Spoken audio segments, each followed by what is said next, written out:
as investidas agora, eventualmente provenientes do Poder Legislativo. Por mais importância que tenha como ministro do Supremo Tribunal Federal, não se sobrepõe ao Congresso Nacional. Os bastidores do poder em Brasília estão pegando fogo. A queda de braço entre o todo-poderoso STF e o Senado Federal se intensificou ainda mais depois do ataque do ministro Gilmar Mendes. Percebam a gravidade da fala do decano do Supremo Tribunal Federal. O fato é que este Supremo Tribunal Federal, sempre atento às suas responsabilidades institucionais e ao contexto que o cerca, está preparado, não tenho a menor dúvida, para enfrentar, uma vez mais, e caso necessário, as investidas desmedidas e inconstitucionais, agora, eventualmente, provenientes do Poder Legislativo. Lembro aos ministros, recados da rua chegam a todos nós, dando conta de que o projeto de emenda aprovado é mal menor, tendo sido endereçado a esta casa agora como forma de impedir possíveis reformas ainda mais drásticas ao funcionamento da Corte, ou mesmo a instauração de processos de impeachment contra membros deste tribunal. No particular, senhor presidente, é preciso altivez para rechaçar esse tipo de ameaça de maneira muito clara. Esta casa não é composta por covardes. Esta casa não é composta por medrosos. Cumpre dizê-lo com a serenidade, mas com firmeza, e com o desassombro que esse tipo de investida exige de todos nós, membros desta casa multicentenária. Este Supremo Tribunal Federal não admite intimidações. Ora, então é inconstitucional o Legislativo legislar? É ilegal pedir impeachment de ministro? Procedimento previsto na Constituição? Afinal, é o Legislativo que está ameaçando o Supremo? Ora, a resposta do presidente do Congresso Nacional veio.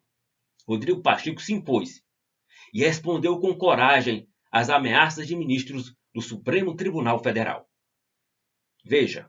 O que nós fizemos ontem no Senado foi garantir que uma lei concebida pelos representantes do povo, nas duas casas do Poder Legislativo, Câmara dos Deputados e Senado Federal, após passar por comissões, por amplo debate, ouvindo-se a sociedade, abordagem de plenário e aprovação de plenário, sancionada por um presidente da República, que esta lei só possa ser declarada inconstitucional pelo colegiado do Supremo Tribunal Federal. Não há absolutamente nada de diferente disso. É algo, inclusive, que na Constituição se tem como princípio desde 1934, que é a reserva de plenário. E eu quero aqui também invocar o artigo 97 da Constituição Federal, que diz que somente os votos da maioria absoluta de um tribunal pode declarar inconstitucional uma lei ou um ato normativo do poder público. Isso é da Constituição Federal. E nós não podemos admitir que a individualidade de um ministro do Supremo Tribunal Federal declare inconstitucional uma lei sem a colegialidade do Supremo Tribunal Federal. Então nós estamos conscientes do que fizemos ontem no Senado.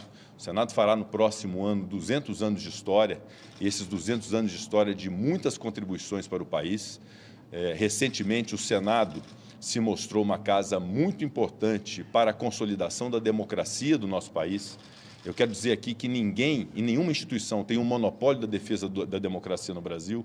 Nós estamos aqui promovendo uma busca de equilíbrio entre os poderes, repito, para que uma lei votada no Congresso Nacional, que é formada por representantes do povo brasileiro, não seja desconstituída por ato unilateral de uma pessoa que, por mais importância que tenha como ministro do Supremo Tribunal Federal, não se sobrepõe ao Congresso Nacional, não se sobrepõe ao presidente da República e não se sobrepõe ao colegiado da sua própria casa. Eu reconheço que a inconstitucionalidade é a atribuição do Supremo Tribunal Federal, que é a casa guardiã da Constituição Federal, mas isso se dá por um critério que já existe há muito tempo e que deveria ser respeitado e que é ratificado nessa emenda constitucional, que é o critério da maioria absoluta de seus membros, o que privilegia a colegialidade do Supremo Tribunal Federal. Eu não me permito debater e polemizar nada dessas declarações de ministros do Supremo Tribunal Federal, porque eu considero que o Supremo não é palco e arena política. É uma casa que deve ser respeitada pelo povo brasileiro, eu sempre propugnei por isso, que se respeite o Supremo Tribunal Federal, que dá a palavra final sobre conflitos sociais, sobre conflitos jurídicos que são levados a ele para poder decidir. Então, é uma casa que deve julgar, que deve aplicar a justiça, que deve aplicar a Constituição e que todos os brasileiros devem confiar. Então, não me permito fazer um debate político, tampouco receber agressões que gratuitamente eu recebi por membros do Supremo Tribunal Federal em razão de um papel constitucional que eu cumpri de buscar aprimorar a justiça do nosso país através dessa emenda à Constituição.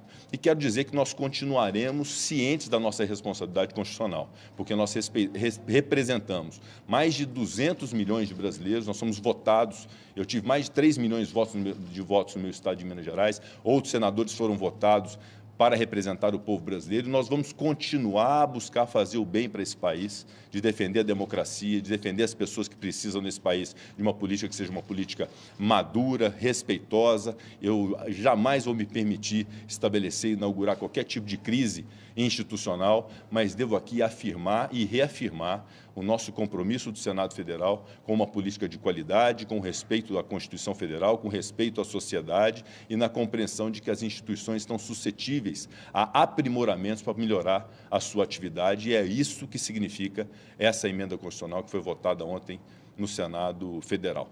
Quem te viu, quem te vê. Até parece que esse não é o velho Pacheco. O que terá acontecido? O fato é que o senador Rodrigo Pacheco finalmente resolveu adotar uma postura firme e constitucional. Ora veja, o Brasil é o único país relevante cujos ministros da Suprema Corte se esforçam para rivalizar com o Legislativo e o Executivo em protagonismo político, como se viu ontem num discurso desproporcional e até agressivo e ameaçador, a aprovação de emenda que limita decisões monocráticas. O Senado apenas tenta restabelecer a segurança jurídica, abalada por decisões monocráticas que representam mais de 80% do total no STF.